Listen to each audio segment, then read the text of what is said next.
Halloween, a holiday on October 31st, the evening before All Saints' Day.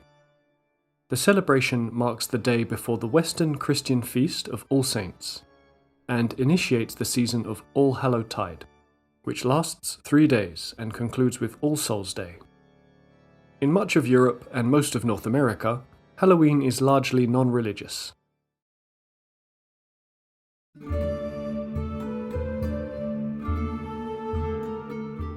Halloween had its origins in the festival of Samhain, among the Celts of ancient Britain and Ireland. On the day corresponding to November 1st, on contemporary calendars, the new year was believed to begin. That date was considered the beginning of the winter period, the date on which the herds were returned from pasture and land tenures were renewed. During the Samhain festival, the souls of those who had died were believed to return to visit their homes, and those who had died during the year were believed to return to the other world. People set bonfires on hilltops for relighting their hearth fires for the winter and to frighten away evil spirits, and they sometimes wore masks and other disguises to avoid being recognized by the ghosts thought to be present.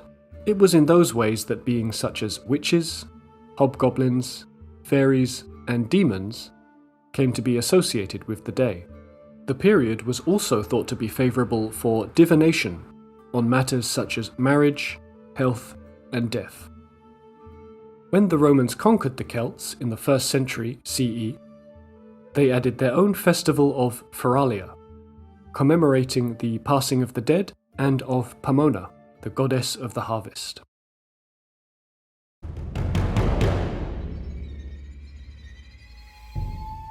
In the 7th century CE, Pope Boniface IV established All Saints' Day.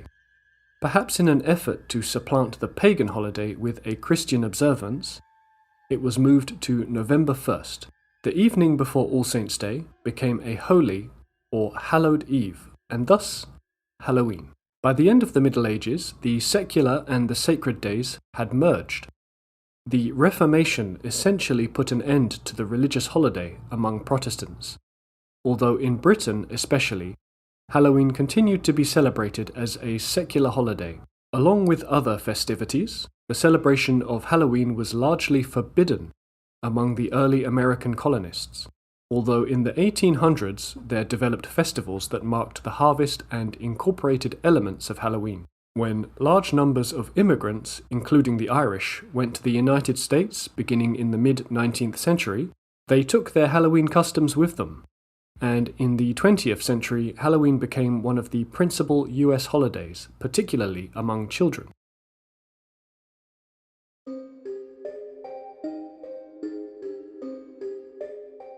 As a secular holiday, Halloween has come to be associated with a number of activities. One is the practice of pulling usually harmless pranks.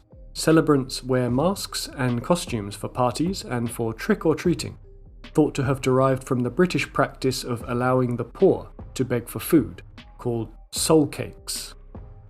Trick-or-treaters go from house to house with the threat that they will pull a trick if they do not receive a treat, usually candy. Halloween parties often include games such as bobbing for apples, perhaps derived from the Roman celebration of Pomona. Along with skeletons and black cats, the holiday has incorporated scary beings such as ghosts, witches, and vampires into the celebration. Another symbol is the jack-o'-lantern, a hollowed-out pumpkin, originally a turnip, carved into a demonic face and lit with a candle inside. And in celebration of Halloween, here's the origin story of the jack-o'-lantern.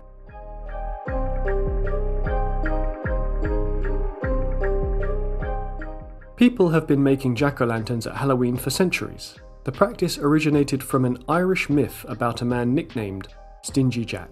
According to the story, Stingy Jack invited the devil to have a drink with him. True to his name, Stingy Jack didn't want to pay for his drink, so he convinced the devil to turn himself into a coin that Jack could use to buy their drinks. Once the devil did so, Jack decided to keep the money and put it into his pocket next to a silver cross, which prevented the devil from changing back into his original form. Jack eventually freed the devil under the condition that he would not bother Jack for 1 year, and that, should Jack die, he would not claim his soul. The next year, Jack again tricked the devil into climbing into a tree to pick a piece of fruit. While he was up in the tree, Jack carved a sign of the cross into the tree's bark so that the devil could not come down until the devil promised Jack not to bother him for 10 more years. Soon after, Jack died.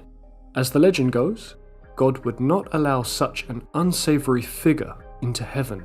The devil, upset by the trick Jack had played on him, and keeping his word not to claim his soul, would not allow Jack into hell. He sent Jack off into the dark night with only a burning coal to light his way. Jack put the coal into a carved-out turnip and has been roaming the earth ever since. The Irish began to refer to this ghostly figure as Jack of the Lantern, and then simply Jack-o'-lantern. In Ireland and Scotland, people began to make their own versions of Jack's lanterns by carving scary faces into turnips or potatoes and placing them into windows or near doors to frighten away stingy Jack and other wandering evil spirits. In England, large beets are used. Immigrants from these countries brought the jack-o'-lantern tradition with them when they came to the United States.